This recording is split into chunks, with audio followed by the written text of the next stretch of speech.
menahan luka. Dari awal lagi, aku dah agak dah mesti ada benda tak kena dengan suami dia. Nuha tu punyalah takut. Setiap kali masuk office, mesti kena panic attack. Itulah kan. Tengok air muka dia pun, kita dah boleh agak yang dia ni banyak masalah. Itulah Kak. Nuha kan ada mak bapak.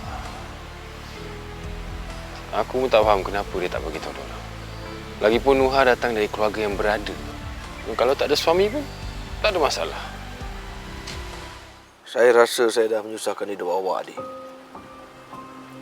Saya pecat awak tanpa sebab. Tak bagi awak peluang untuk defend diri awak pun. Sekarang ni kalau ada apa-apa yang terbuku dalam hati, apa-apa yang awak nak cakap, awak cakaplah. Saya sudi dengar.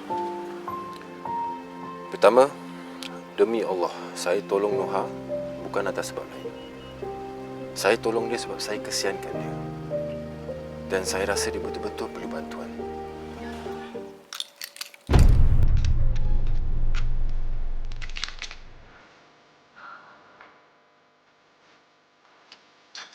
Ma.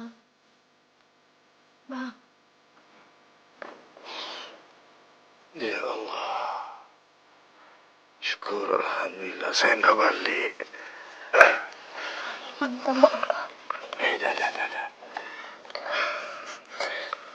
Salah nanti, Ma. Ma tak apa lagi. Tak apa-apa, maafkan ya. Lain kali jangan buat macam ni lagi, Abah rindu Noah. Awak sayang Noah, tahu tak? Hati menahan luka.